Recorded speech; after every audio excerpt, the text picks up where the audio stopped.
لا إله إلا الله محمد رسول الله لا إله إلا الله محمد رسول الله دنوں میں ایک بات پڑھ رہا تھا، قبرستان کے اندر ایک 10 سال کا بچہ بیٹھا، گلے کے اندر بستہ ڈالا، سکول کی وردی پہنی ہوئی اور قبر پر بار بار ہاتھ مار رہا تھا اور کہہ رہا تھا ابا اٹھ، ابا اٹھ، استاد جی نے کہا ہے کل یا ابا کو لے کے آنا یا فیس لے کے آنا۔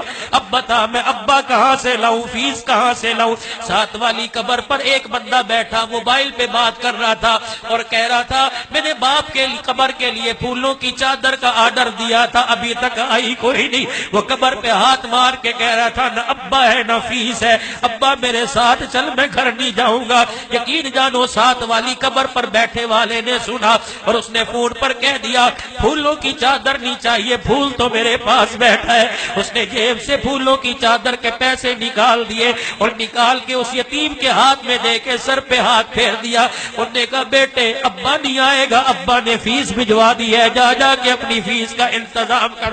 جام پور میں پتہ نہیں کتنے ایسے گھر ہوں گے جن کی ماں نے اسکول چھڑوا دیے، جن کی ماں نے قرآن کی تعلیم چھڑوا دی اور کہہ دیا بیٹے گزارا نہیں ہوتا، تیری تعلیم ایک طرف ہے لیکن بہنوں کی عزت کا مسئلہ ہے۔ اللہ کی قسم اس 10 سال کے بچے سے پوچھ ابا کہاں ہے جس نے موٹر سائیکل کے تیل میں اپنے ہاتھ کالے کر رکھے ہیں؟ اس 12 سال کے بچے سے پوچھ تیرا 12 سال کا اے سی کی ہوا سے نہیں نکلتا۔ اللہ کی قسم یہ سارا دن ٹریکٹر ٹرالی کی دکان پر مالک کی جھڑکیاں کھا رہا ہے، کبھی چائے لا رہا ہے، کبھی روڈ پہ جھاڑو دے کے پانی چھڑک رہا ہے۔ اس کے سر پہ ہاتھ رکھ، اے بیٹے تجھے یہاں تک کون سی نوبت لے کے آئی؟ وہ کہے گا بابو جو وردیاں پہن کے جا رہے ہیں ان کا ابا گھر میں موجود ہے، میرا ابا قبر میں موجود ہے، میں اس لیے یہاں کام کر رہا ہوں۔ یقین جانو میرے بابو کبھی ان کے لیے تو التزام کر کے دیکھ۔ رب کعبہ کی قسم ہے اپنوں کو تو فروٹ روزانہ کھلاتے ہو، کسی یتیم کی جھولی میں فروٹ ڈال کے دیکھ اللہ جنت کے میووں کا تیرے لیے انتظام کر دے گا۔ تم خوب جانتے ہو تمہارے محلے میں بیوائیں کیسے زندگی گزار رہی ہیں، تم خوب جانتے ہو سفید جوڑا پہن کے روزانہ گھر سے نکلتا ہے، اس کے ہاتھ اور دیکھ کہ اس کی کھال بھی چپک گئی ہے، تجھے اس کے چہرے سے نظر نہیں آتا اسے 24 گھنٹے میں ایک مرتبہ بھی روٹی نہیں ملتی، تو اس کے سفید کپڑوں میں مر گیا۔ تو لوگوں سے مسئلے پوچھتے ہیں اسے زکات دوں کہ نہیں دوں، اسے لگتی ہے کہ نہیں لگتی۔ کبھی رب نے بھی تیرے سے پوچھا کہ ساری رات زنا کر کے آیا ہے، ساری رات تو نے بدماشی کی ہے، تجھے رزق لگتا ہے کہ نہیں لگتا؟